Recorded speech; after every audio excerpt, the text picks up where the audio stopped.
Yo, what's going on? Welcome back to the Too Tall Sports podcast. I have a very cool interview today with one of my favorite guys on the radio, Greg Bergman. He is the producer of the very well-known Mason and Ireland show on 7:10 a.m. ESPN LA, weekdays from 1 to 4 p.m. in the afternoon Pacific time. So I have a lot of fun with this one.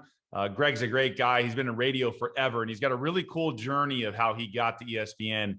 Going from like Santa Monica City College to an internship, and then all of a sudden ended up with a bunch of different networks and went to ESPN. But I will get to the interview with him. If you want to listen to just our interview, you can skip ahead a little bit. But I want to give you my 2 cents this week about Tiger Woods and his son, Charlie Woods, who played in the PNC Championship this past weekend. So let me get to my 2 cents. Tiger Woods and his son, Charlie Woods, who's 12 years old, by the way, finished second as a twosome in the PNC Championship over the weekend. It was kind of a father-son fun tournament that they played in, and they finished second, okay? Who'd they lose to? None other than John Daly and his son, John Daly II. Now, John Daly II is a freshman at the University of Arkansas playing golf, so he is already a pretty good golfer at a young age. But Charlie Woods is 12 freaking years old, okay? And the kid is unbelievable. I'll get to Charlie in a second. John Daly has spent much of his career doing everything that a professional golfer should not do, like drinking, smoking cigarettes all the time, crushing Diet Cokes 100 times a day, never working out, never taking care of his body, not hiring a personal chef, getting in the weight room, getting his cardio up, staying in shape, practicing. He just has natural ability. It's as simple as that. Tiger Woods was the opposite, right? Grew up with a lot of structure, grew up with a father that was overbearing and turned him into a golf machine. So you had Tiger with the extreme, doing Navy SEAL workouts and always practicing extra, putting extra time in, the work in, hitting out of the sand for hours and hours and hours. What's John Daly doing? Drinking, smoking, playing golf with his buddies. It didn't matter to him. It wasn't important enough to John Daly. However, this past weekend, John and his son, they dominated. And they beat Tiger and Charlie in the PNC Championship. John Daly hasn't won a tournament in over 15 years. The last time he was in contention, from what I read, was in 2005. John Daly was in a playoff against Tiger at a tournament at Harding Park in San Francisco. And Tiger beat him in that playoff. And since then, John Daly hasn't won a PGA event. This was kind of a sweet little revenge, if you want to call it that, because, John Daly didn't get to beat Tiger a lot. Frankly, no one did. So to see John Daly and his son get a win over, it was a little unfair, I guess, if you take into account that Charlie's 12 and John Daly II's 17, 18, 19, whatever he is. So yeah, I get that. It was cool to see Tiger back out there, number one, but cool to see John Daly get a little bit of tiny revenge. Anytime you can beat Tiger, it's a good thing. As for golf, though, it's a great thing when Tiger's playing. The ratings supposedly triple when Tiger is back. So it's always great to have Tiger Woods, playing golf, coming back from the car accident. He definitely wasn't in peak condition, but he hit the ball really well. So for a guy coming off of that rehab, it was impressive to see Tiger back, playing competitive golf for the most part. We're not going to see him a lot this year, but just to see him out there was awesome and enjoy himself with his son. Speaking of, let me get to Charlie Woods. I mentioned he's 12 years old, right? This kid is amazing. Just the way he swings. He's a spitting image of Tiger Woods. The way he, strikes the ball, the way he celebrates when he hits a putt, the way he walks putts in, the way he holds his putter up when he thinks it's going to go in.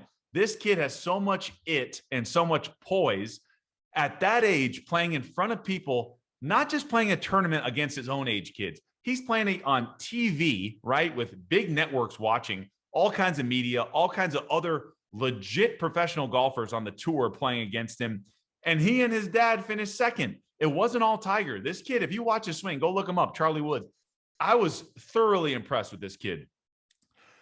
I hate the fact that there's people bringing up, I don't know if you guys saw this like on social media or whatnot, that he's not even in the top 100 for his age group or whatever, and he's not that good of a golfer. Get out of here with that. Can't we just for a second appreciate what this kid was able to do in a PGA tournament? I was insanely impressed with this guy. Now, I don't know how he's going to be moving forward. I hope he continues to love golf and pursue it as a career, because you can just see he's got it. Like, he totally, all parts of the game. He's got everything from the little touch and feel shots. He's got it all, from the driver, putting, everything. I hope Tiger treats this the right way. I'm leaning toward thinking he's not going to do to his son what Earl Woods, his father, did to him, and just turn him into a robot, like I mentioned. I think he's going to let Charlie decide if he really wants to play or not. At least I hope he does. So it'll be interesting to see what Tiger does with him moving forward. But I would love to watch Charlie Woods play golf competitively moving forward, in the next 30 years and see what kind of ability he has when he gets to college. So all in all, great to see Tiger back. It's always good for golf, but really cool to see him and his kid, who dominated, play on the golf course that is meant for PGA pros. And he was just as good as most of them that day. So very cool to watch that. That's my 2 cents today on Tiger Woods and his kid. I hope you guys saw some of that. If you didn't, go ahead and check out some highlights. It's pretty impressive. So I know I don't want to go too crazy, but it was cool to watch, I have to admit. So anyways, got a great interview today with Greg Bergman. You guys are going to love it. Great insight on the sports radio industry. So pay attention to that. And let's get to the interview with Greg right now. This is the Too Tall Sports Podcast. Thank you for joining me. My guest today is ESPN 710 producer Greg Bergman. Yes, 710 ESPN LA, the radio station that features Mason and Ireland, one of my favorite sports talk shows to listen to.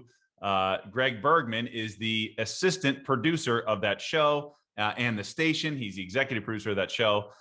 So really lucky to have Greg on. You guys might know him as Corporate Greg or Bergman. If you hear that voice during Mason Ireland, 710 ESPN, that's 1 p.m. to 4 p.m. every day, weekday. But yeah, so I was able to get Greg on the show. A lot of fun with this one, just talking to him about the life of being at, his journey to get to ESPN, all the different stations he had to work at before he got to ESPN, all that stuff. And then we do a lot of Lakers, Dodgers, some UCLA, USC stuff. So a lot of full LA sports day. So a lot of fun with Greg Bergman on the episode today. As always, you can follow me at Too Tall Sports Podcast. That's on Instagram. On Twitter, it's at Too Tall Sports. Please check out my YouTube channel. You can follow me there. Just type in Too Tall Sports Podcast. You can like, share, subscribe, please. If you could, hit the bell notification to get notified every time we drop an episode, which is Thursday mornings. I'm making them earlier on YouTube if you guys wake up early and you want to watch them. Otherwise, you can watch the audio or listen to the audio side on Apple Podcasts. Just type in Too Tall Sports Podcast, scroll down. If you could, on the episodes page, hit the 5 stars. That would be greatly appreciated, just to help the show grow and get some more exposure for us. So that's on Apple Podcasts. We're also on Spotify. You can follow along there. We're on Pandora, Amazon Music, Google Play, wherever you get your podcasts. Just type in Too Tall Sports Podcast, and we'll be there. So pleased and honored to have my next guest, Greg Bergman. All right, welcome back to the Too Tall Sports Podcast. My next guest is the Assistant Program Director for ESPN Los Angeles and the Executive Producer of the world-famous Mason Ireland show on 710 ESPN. He's a huge Lakers and Dodgers fan, also comes up with the fun games and content for the listeners on the radio for the show. Some may know him as Corporate Greg, but we'll call him Greg Bergman. Thanks for being on the show, Greg. Yeah, thanks for having me on, Brett. I appreciate it. Yeah, definitely. Glad to have you. A lot of stuff to get to with you. So yeah, we'll get to the Dodgers, Lakers, and all that stuff in ESPN, but I did want to jump into your story a little bit. From what I read in the beginning, I guess, or in your college years, you were a student at Santa Monica City College, and you decided to take an internship at Fox Sports Radio. Tell us where all the interest came from and why, you wanted to get into the biz. Yeah. So, I mean, I was blessed with having a face for radio and a voice for radio, apparently. So but I was always told that as I was growing up was that, you got a great voice for radio. And I was like, oh yeah, I love sports and all that kind of stuff. So maybe I'll look into it, just like I think a lot of other people think about.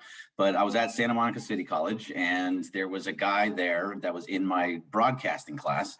His name was Vito Violante. He is still at Fox Sports Radio. And he said, you know what, I know you want to get into sports. So I am taking an internship at Fox Sports Radio. Call this lady. Her name is Annie Zadarovich.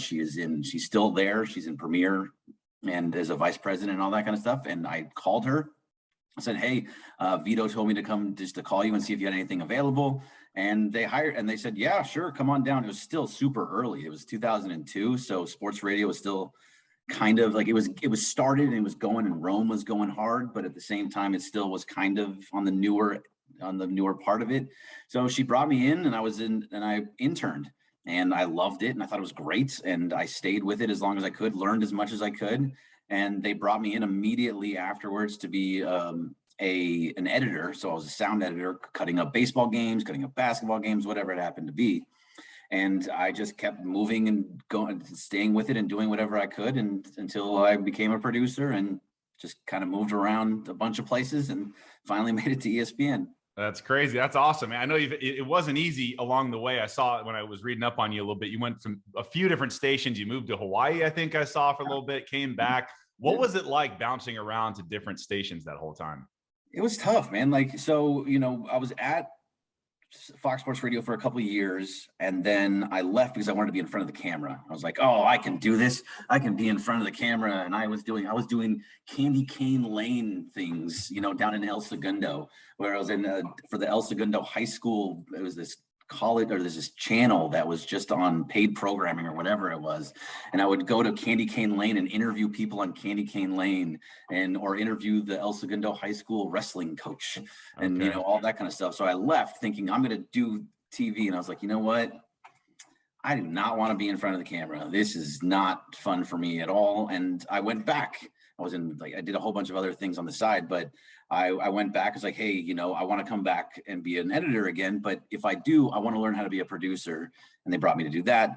Eventually in 2008, 2009, after being the producer of at the overnight show, everybody got the economy went to hell. And Right. Everybody lost their job, and I lost my job, and along with Ben Maller at the time, who's back there now. Yeah.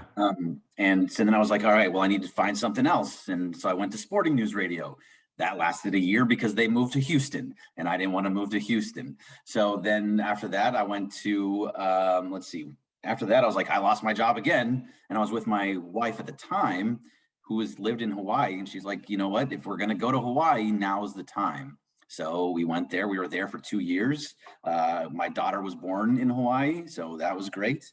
But then we came back, and I decided, okay, come back to LA. I gotta try something new again, try and find something. Yeah. And I went to NBC Sports Radio. So that was another station that I've been to.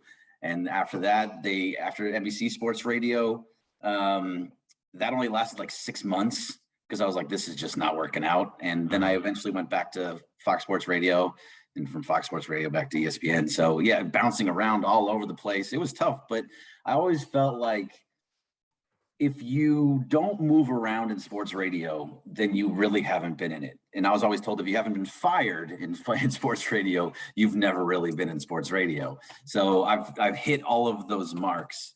So that kind of, I guess, feels good in the long run.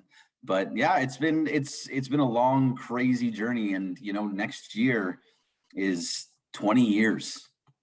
20 years in the business it's wild. Wow. That's a long time, man. That's crazy. That's interesting. You talk about getting fired at least once, because it does happen. These shows get cut, like the budget gets cut, and you never know when it's going to be you, it seems like. Yeah, no, you never know. And it was funny. Like I was with Ben, we were doing a show, Maller, and we were doing a show, and we had this guy that was an intern. He was an intern for one night. He got to intern. We finally got an intern on the overnight show, and we went out to like Bob's Big Boy afterwards. But we were talking about like, oh, we got this email saying like, oh, hey, come meet us in our office tomorrow. We thought there was a new program director coming in, and we were going to meet them. And we get there the next day, and they're like, all right, so here's a box. Go to your desk, and you can clean everything up. It's like, oh, all right, so we're fired. Awesome. And so that guy, the intern, his name was Joe Zarbano. He ended up becoming the program director at WEEI in Boston for a little while, which was just a weird little coincidence. But yeah, it was wild. It was wild to be fired and not be like, all right, now what do I do? Right, exactly. And I have to bring up one guy you mentioned. My favorite sports radio host is Jim Rome. He's like the guy I kind of model my game after. I love his show. Love the, I guess you call me a clone, whatever. There you go. But it's a totally different show than any other show. And so what do you remember about working with Jim, or any good or bad, just from the experience of being with him? That was a crazy show. I had never worked harder in my life, and I was just filling in. I would fill in for Jason Stewart, and I would fill in for Travis Rogers, and who I know Travis now. Oh, that's right. Travis used to be with Rome also. Yeah. Mm-hmm. Yeah. So it was at that time when it was Travis and Jason Stewart on on the show with them, and I would fill in for one or the other. And I would do the overnight show, was with George Sedano at the time, actually. And so at 3:00 in the morning, I would get done and I would drive down from off of Sepulveda and Ventura here in, was it Sherman Oaks, and drive to Irvine. And then I would have to be at the studio for Rome at 6:00 in the morning. So I was just like running on fumes, and they are so tightly, they work so tight. It's crazy. Like everything is done really, really smoothly. And I worked harder on those couple weeks that I worked on that show more than anything I've ever done. It was very, very intense, and it just got to be too much because I was doing the overnight show. But it was an experience, man. Like he is great at what he does. Jim Rome is, if you haven't actually seen all the magic happen, you would not even understand what was going on. It's intense, and it's really, really good. They do a great job. Yeah, they do. That show flows really nicely, and they get they pretty much get anyone they want guest wise. Like man. Yeah, that was great. Fun. Yeah. Yeah, no, the guest thing, that was when so if I filled in for, I think it was Jason at the time, I would have to book the guests for them. I had never seen anything so easy in my life. If I, like at Chad Ochocinco, it was Chad Johnson at the time, was huge in the NFL. I just would send an email to the Bengals and be like, hey, Jim Rome, Chad Ochocinco, Jim Rome. And they would be like, yeah, sure, what time you want them? Didn't matter. It was just like, yeah, sure, here you go. I didn't have to beg anybody. Nobody said no. It didn't matter. If whoever it was that I asked for, you got. Damn, that's crazy. Yeah. Wow. Yeah. Is it, I'm sure you guys probably do okay though, getting guests, right? On ESPN, or is it a little tougher? No, it depends. So yeah, we can get guests. We still have to go through all the same processes that everybody else does, but we've kind of started to change things a little bit. And if you've noticed, because you listen to the station, obviously, but if you notice, we don't have a lot of guests anymore. Yeah. Because the way that I and a lot of other people feel about it is that when you're listening to Mason and Ireland, or you're listening to Sedano and Cap, or you're listening to Travis and Sliwa, you're listening for those guys. You're listening for their personality. You're listening for that. Now, a guest can, as long as a guest comes in and you're friends with them and you mess around with them, that's fine. But if you're just bringing on somebody just to bring them on because you think it's going to make you look better, or you think the audience is going to be interested in it, I've found that most people don't actually want to hear these guests. They don't want to hear. They want to hear what is happening on the show. They want to hear Mason fighting with Ireland about the Lakers or the Dodgers or the Rams. And they want to hear Jorge jump in and say something crazy, or like vote for Jorge. They want to hear me say something, and like me and Jorge having something going on. They want to hear the crew. They want to hear the group. So I think having the guest kind of sometimes takes away from that show. And I think, I don't know if people will change the channel or not, but I hope not. But I think people come on and they just, it takes the flow of the show and just brings it to a grinding halt. Sure. So, I mean, that's not saying don't have guests. It's more so saying have guests that make sense for what you're doing. Right. And you guys, I mean, you have your weekly people, like you get McVay sometimes, you get Les Snead every once in a while. You got Matthew Berry for fantasy. Yeah. You get those guys. So those are like consistent guests though. Yeah, those are on every single week. You can expect to be there. You know they're going to be there. It's just the random ones that are tougher. Not that they're bad. It's just more so that, you know, what's better for the show, basically. Right. Exactly. So I am curious about the process of the show. Obviously you don't have to give us too much of the inside, but like the daily life of, you know, creating content or getting segments ready. How does it work with you guys in the morning? When do you meet? All that stuff. Yeah. So, I mean, we do a lot. Like John Ireland is great at what he does. He sends an email with a ton of stories and links and everything, and he sends it every single day. Then after a little while, I mean, I read a whole bunch of stories and I do all my research. I watch every game, do everything that we have to do. And then I sit down with Mason and we talk about what are the main things that we want to talk about on the show? What is the angle that we're going to take? Are we going to talk about something? I don't want to just say, hey, the Lakers won last night. I want to actually have something to say about the game. Everybody's already talked about it before us or watched it and knew what the final score was. Right. But what stood out to us? What is it, something that's going to make it an interesting topic on the radio? So we talk about that in angles and different ways to go. And also just fun stuff. Like, how are we going to make it? What are we going to intertwine to make it so that, you know, we're still talking about something fun? This whole thing about, you know, the karaoke that we did today, where Mason sang a chestnuts roasting on an open fire, like that that as much as it was random. So we didn't say like, hey, you should sing Chestnuts Roasting on an Open Fire today. It just kind of happened on the show because of, we talked about like something about it beforehand, but then on the air, it just kind of worked out that way. So, you know, we have ideas, but a lot of it is very, very much just spur of the moment. Either Jorge thinks of something randomly, or I think of something, or John's like, hey, let me ask you this, and goes somewhere totally different. Or Mason's like, oh, I want to talk about this. It just, we're having conversation. And that's why I think the show is actually going well, is because we're just all buddies talking about sports. Yeah. That's all we wanted, or sports, or just fun stuff, or what we saw on Succession the night before. Yeah. You know, so we're having a mega cast tomorrow night on Thursday, which I don't know when this is going to air, but on Thursday, we're doing a mega cast for the Lakers versus Memphis game. And that's just going to be us eating pizza, talking about the game as it's on in front of us. And that's it. Like, because that's what we want. So as much as there is a lot of preparation, it's all of the preparation goes out the window as soon as we go on the air. Honestly, it's weird. And you hope it goes right, kind of thing. Yeah. Yeah. I mean, we know what we kind of want to say about what angle, but for the most part, once it gets on the air, then it's just a conversation. Right. And those guys are good about like changing subjects if you have to, or bringing up another topic. They're obviously pro. They've been doing it for, 30 years, whatever they've been doing. Yeah, whatever it happens to be. Yeah. I was curious, because 710 is like the flagship station of the Lakers. How do you guys manage talking about them? I know John has to be really careful when he talks about the Lakers. Mace can be a little loose with it, but how does it work with you guys being the Lakers station? So, I mean, there's everything comes with its challenges, but being the Lakers station has been fine. It's been great. We love having the Lakers, and really, we get to talk about them as much as we want, and we can say pretty much whatever we want. I've never had a Laker anybody tell me, hey, don't talk about this, or you can't say that. It's very much, we have to be honest. We are a radio station in Los Angeles talking about the Lakers. If we're not real and if we're not telling the truth, then why are you listening to us? Right. And as much as John says things that are he is a Laker, he'll say it straight up. I'm a Lakers employee and I have to say certain things, but he truly believes what he's saying. He truly believes that the Lakers just need more time. He says it all the time too.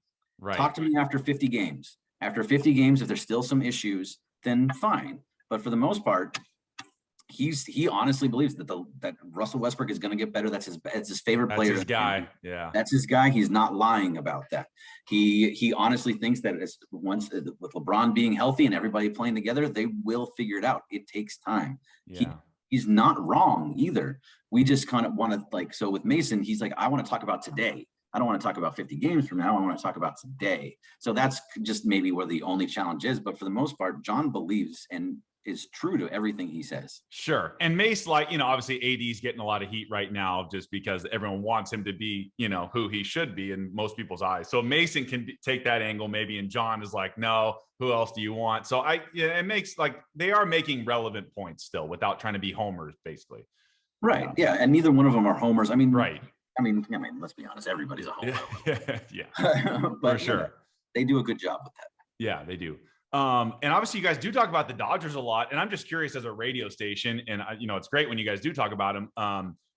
Is there any challenge because you guys are not the Dodgers station or does it matter? It's like, look, they're the number one team, obviously, in Los Angeles. The Angels don't really, matter that much yet. So are there any struggles talking about the Dodgers, or you guys are free to talk about them too?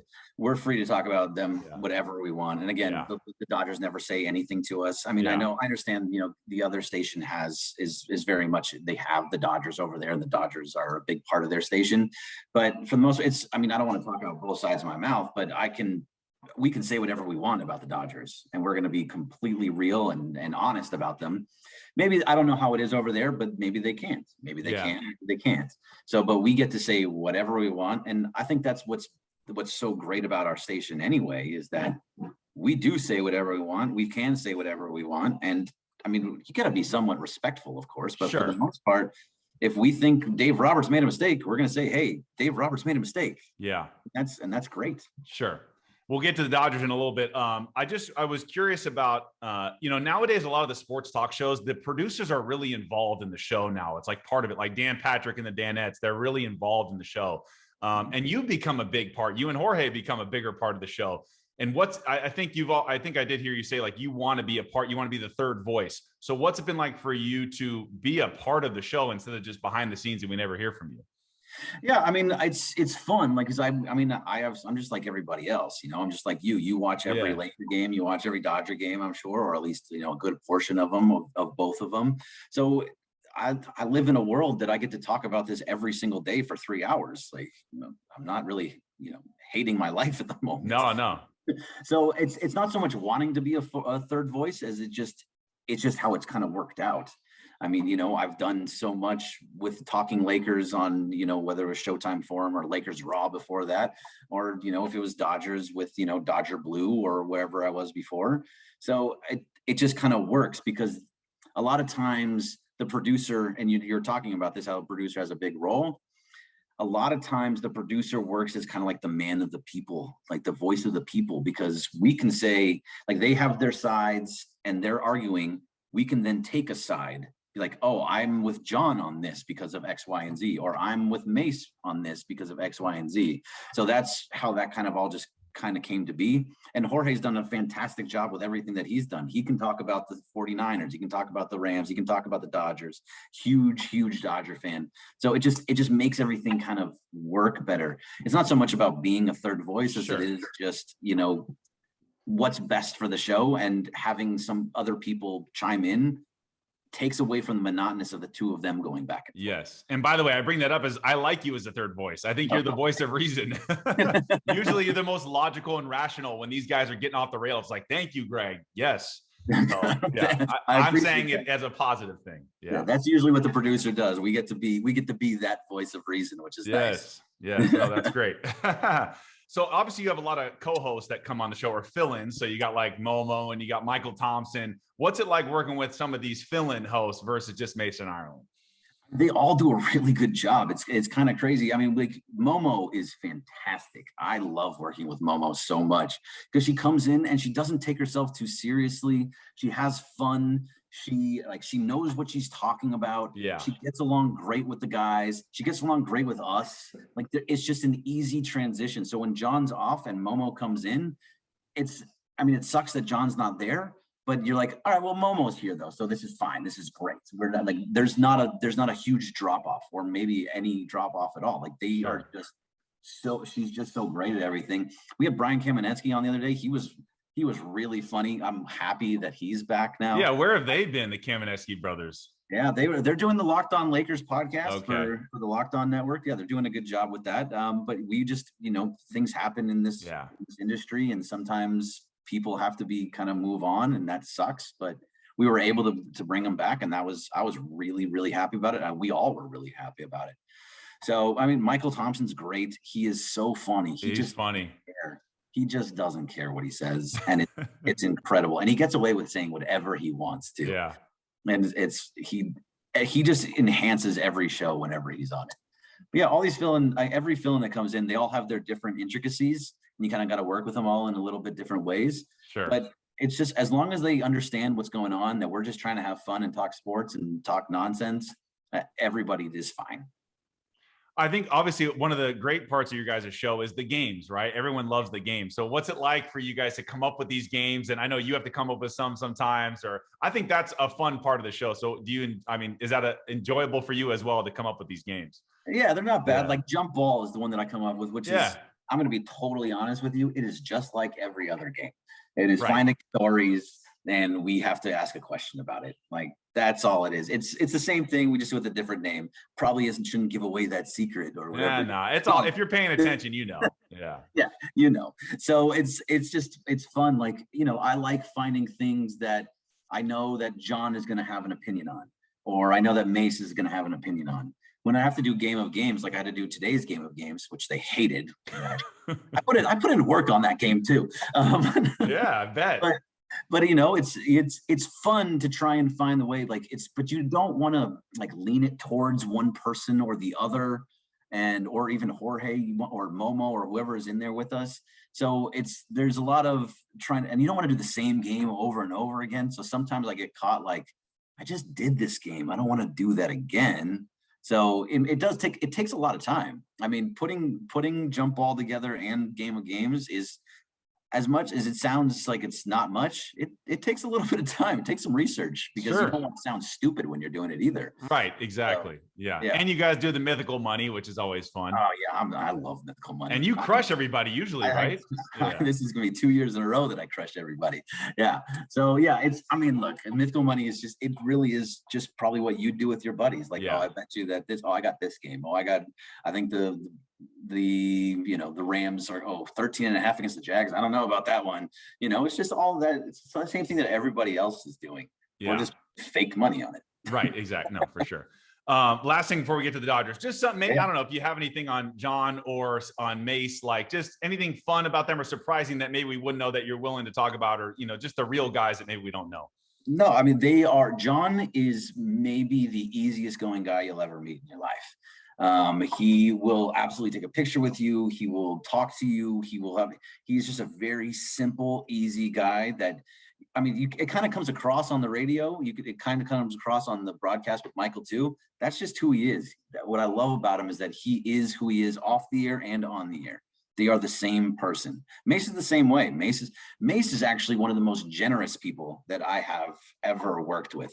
He got me into Game 7 of the Dodgers Astros World Series game.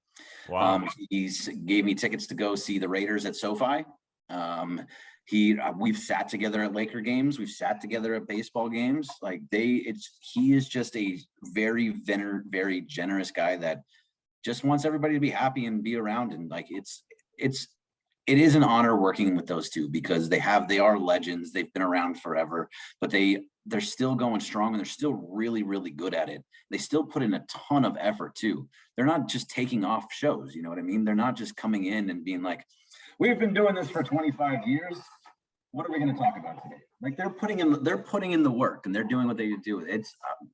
It's very nice working with professionals like that. Yeah, definitely. And Mace said he would buy people beer at the Dodger game if you find him or whatever. Yeah, he absolutely does it. I've seen it. I've witnessed it. It happens. That's pretty cool. Nice. Yep. Okay, now let's get to some Dodgers. They've been pretty quiet in free agency outside of Chris Taylor, and a lot of the big market teams, the Yankees too. But outside of that you lose Scherzer, you lose Seeger. Do you think we should bring back Kershaw and Kenley and whoever else beyond that? Oof, yeah, I mean, it's tough. And now, especially with the lockout, it makes everything just so that much different. First of all, the Vin shirt is perfect. Just absolutely perfect. I wanted to get that shirt. I saw it everywhere and I just kept forgetting to pull the trigger. You're lucky. I'll get you one. No, I appreciate that. But yeah, the Chris Taylor signing was huge. I thought bringing him back was really, really important because of what he does in the postseason, because of what he does, the positionality that he has where he can go wherever you want him to go. He can play second, he can play short, he can play any outfield position. That's a really important thing that the Dodgers do. So when I think about it with Scherzer and Corey Seager, I need to start it off by saying I am a gigantic Corey Seager fan. I thought Corey Seager was the biggest signing of last year, even though he didn't actually get re-signed. He was just brought back because he was injured. That was a huge pickup. I think he's going to have MVP years. I think he's that good. I think he is a special player. I think he comes through in the playoffs, and to lose him was a big, big loss.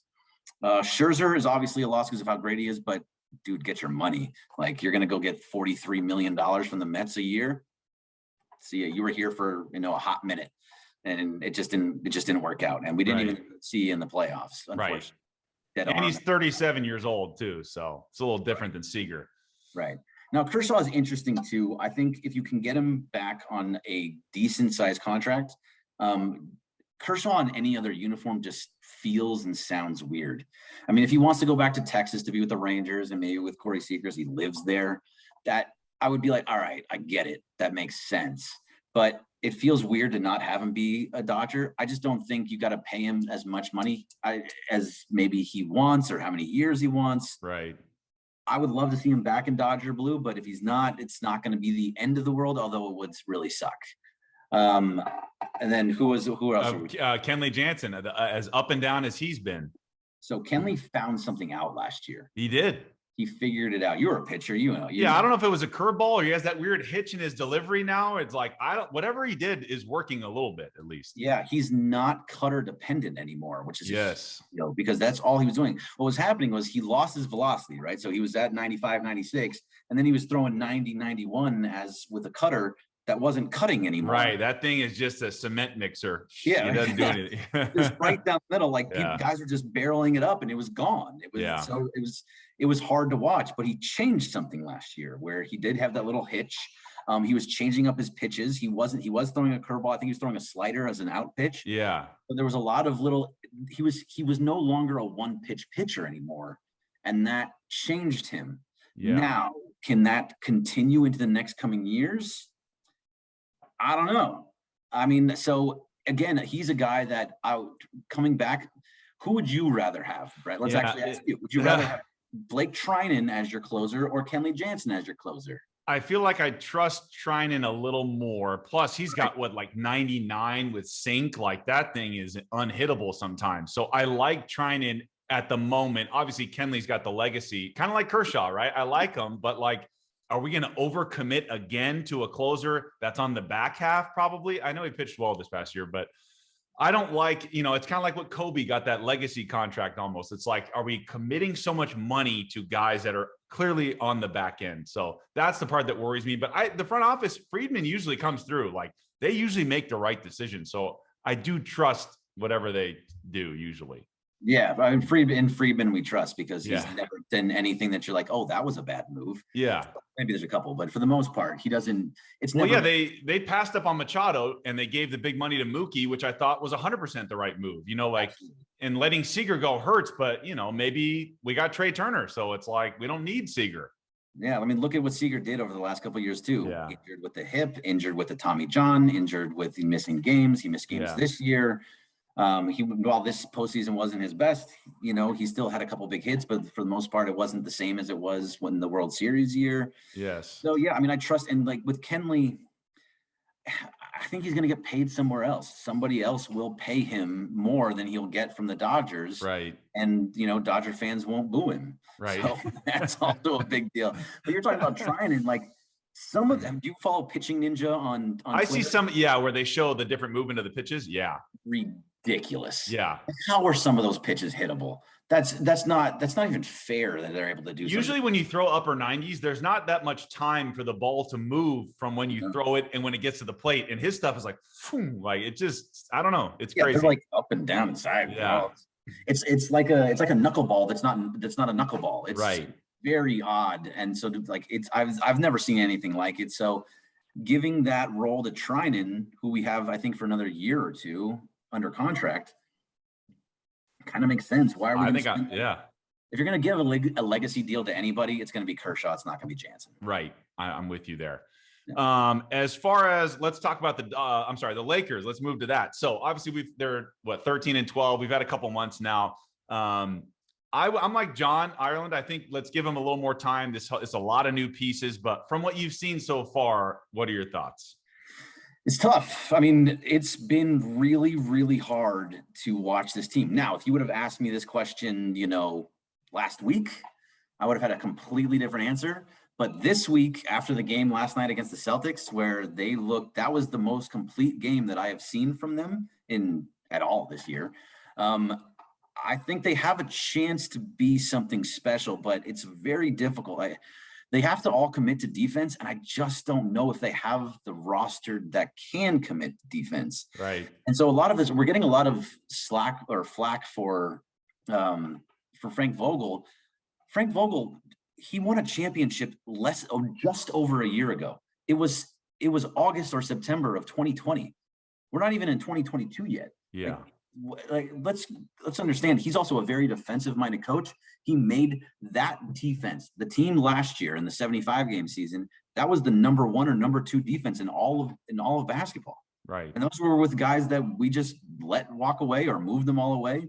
Montrezl Harrell was not a huge defensive presence, and that was still your number 2 defense in all of NBA. So bringing in guys like Carmelo and Trevor Ariza's hurt, but Malik Monk is not a good defender. Right. He's trying, but that's not really going to work out. Avery Bradley was a good defender a couple of years ago, but kind of not really been doing that. He just actually gives out a lot of effort.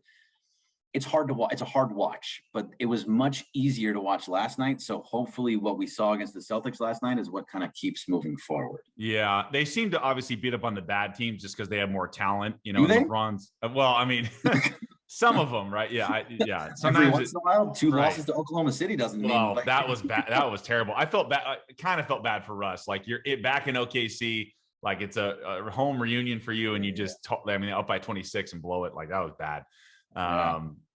As far as Russ goes, what are your thoughts on him so far and if he can fit with this team?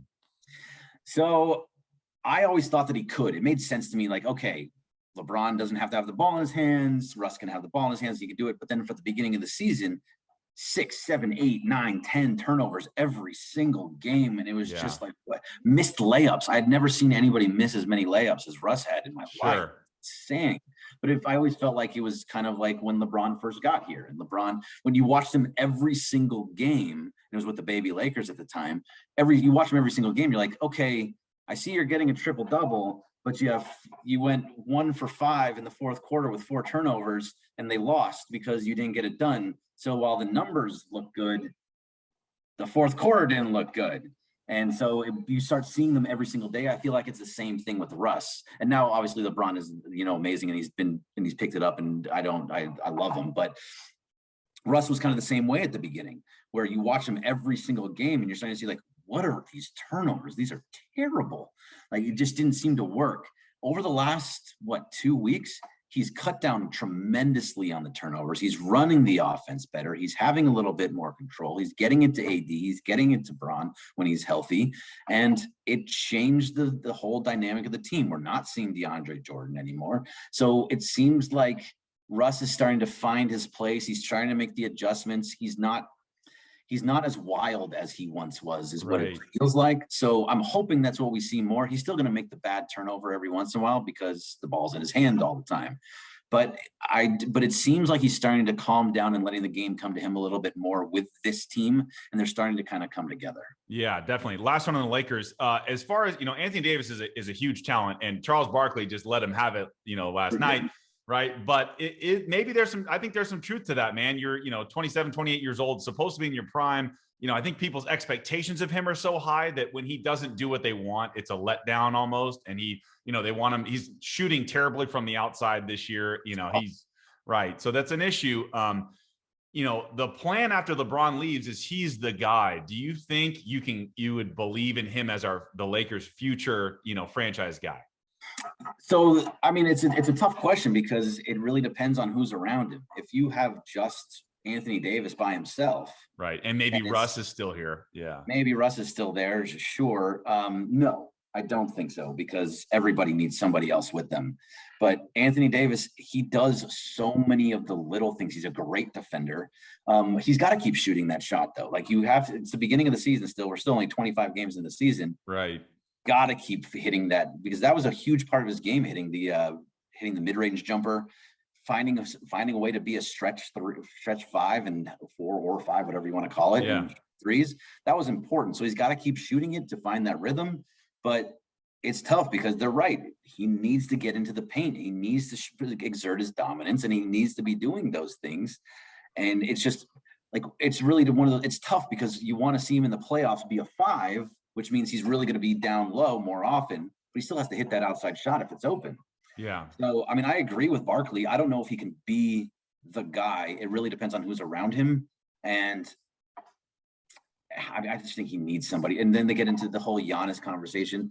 Look, Chris Middleton, by the way, is no slouch. He's an all-star, but I would say he's on a lower end all-star, but he's a good player. Sure, I agree with you. But he took over more fourth quarters, especially in the playoffs, than Giannis did. He was the go-to in most of those fourth quarters. So that just shows me, like, they trust him. So that means you have a good 1-2 punch. And they had Drew Holiday as one of the best on-ball defenders in all of basketball as a point guard. So, like, that worked out real nice. But Anthony Davis, I have a tough time with him because I truly, truly believe in him. And I love the whole argument about he's injury prone. I mean, there's He just, you know what bothers me is he falls down a lot. He's always limping or there's always something with him. Yeah. Yeah, it's because he falls down and you're like, God, just the season's over. Anthony Davis on the ground. Okay, good. He's getting up again. Like it is very tough. Like I saw somebody put out like it's a drinking game where you have to take a shot every time he falls on the floor. He hammered in the first quarter. Yeah, it's true. Yeah, but it's tough because there's a difference between falling and falling gracefully, like on purpose. I don't think he's doing it on purpose. I think he's just falling. Yeah. And it's not like you've seen some of the other guys, like Giannis may fall every once in a while, but it's like in a way that's he's keeping himself safe. Right. Not really so much what you're seeing with Anthony Davis. So yeah, I have high hopes for him because I know what he can do. He's still going to get you, 25 and 15 every night. He's starting to rebound again. He's getting blocked shots. He fills up stat sheets, but it's that fourth quarter, and that's when it really matters. And who are the guys that are going to step up and get you 8 to 10 points when you really need it in the fourth quarter? He can do it. He just doesn't always do it, and that's frustrating. Sure, totally agree with you. Last thing, so UCLA, obviously, on the football side of things, basketball, we're looking great. But no, I'm with you. Hey, UCLA basketball, Mick Cronin's got that program going in the right direction. No, it's great. I don't know if this team. Well, I guess I'll ask you since you're UCLA basketball. I personally, when I watch them, I don't see them as a Gonzaga type, Duke type. I mean, they're good, but I don't see that they're a championship team. Do you see it that way? So I do. I'm sure you're talking about the Gonzaga game itself where they got blown out. Yeah. They had a guy, Miles Johnson in the middle that came over. I think it was from Purdue or Rutgers or something like that. And he is not an offensive threat whatsoever. So that's your center in there. He's supposed to be a defensive center, and he wasn't. And he just didn't. He has no offensive game really whatsoever, and it's really tough to watch. Cody Riley was injured and didn't get to play in that game. Right. In the game against Gonzaga in the Final Four, I think Riley had something like 13 and 12 in that game and had huge shots down the stretch and going into overtime. So there was, or did they make it into whatever it was? No, they were about to go to overtime. Yeah.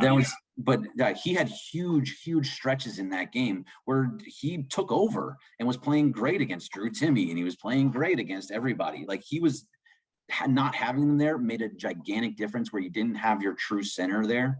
And that really hurt them a lot. So they had to kind of adjust around that, and they just could not get around any of the size and strength of that Gonzaga team. But I do think that this team has what it takes to be a championship team.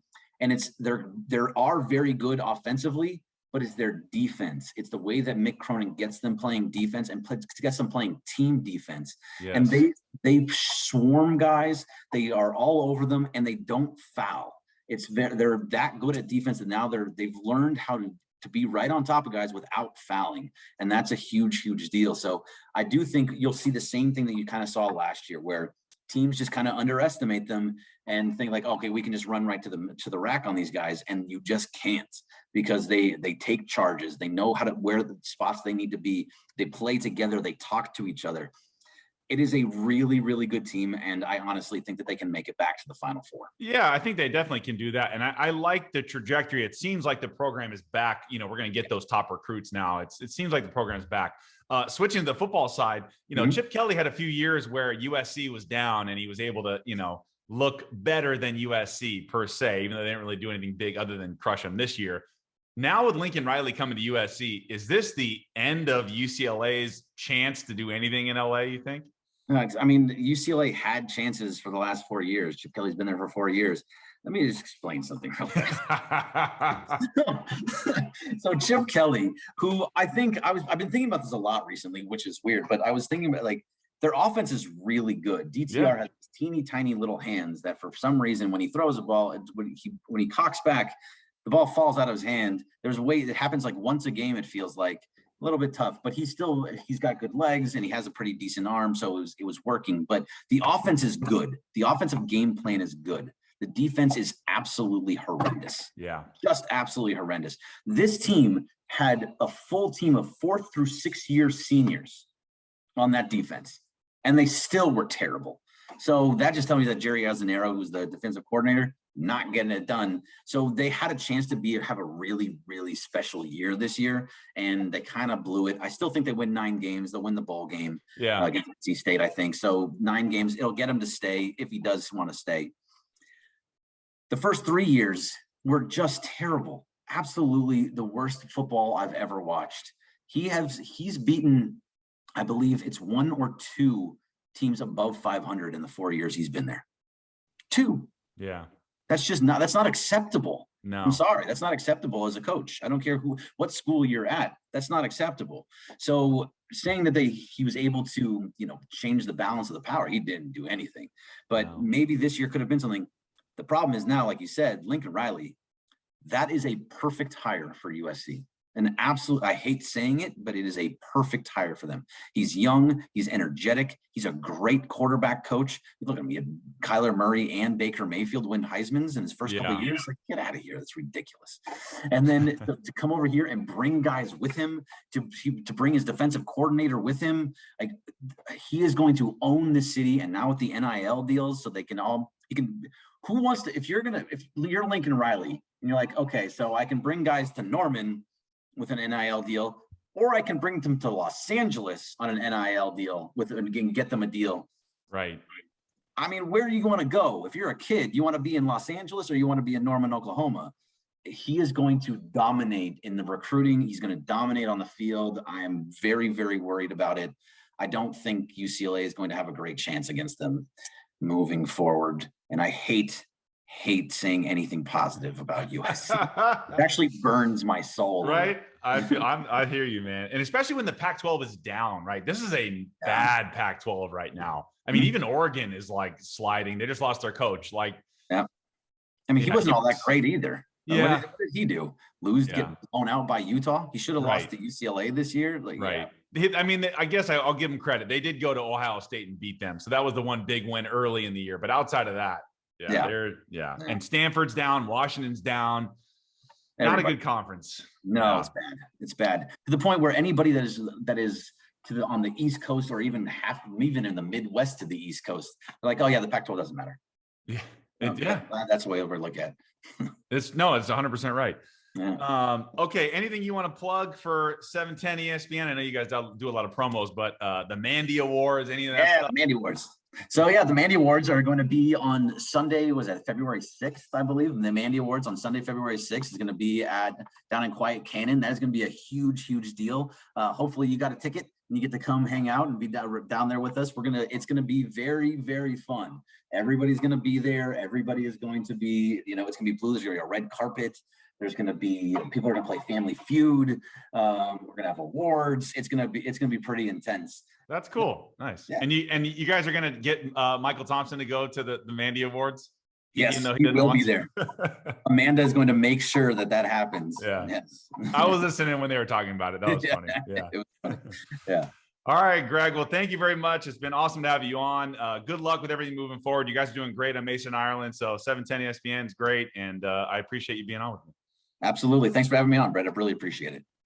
My thanks to Greg Bergman from 710 ESPN. Hope you guys enjoyed that episode. I really did. Great to have somebody truly from the biz jump on with me today and get his backstory. So hope you guys enjoyed that episode as much as I did. As usual, follow me at Too Tall Sports Podcast on Instagram. On Twitter, it's at Too Tall Sports.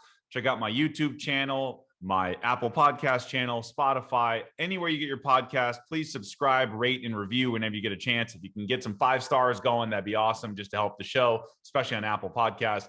But anywhere you can subscribe, like, share, comment, please do it. I would love to get the feedback. Love to see you guys participating on the show as well. So anywhere you get your podcast, it's Too Tall Sports Podcast. Thank you all for listening, and I'll see you next week for another great episode. Have a good one.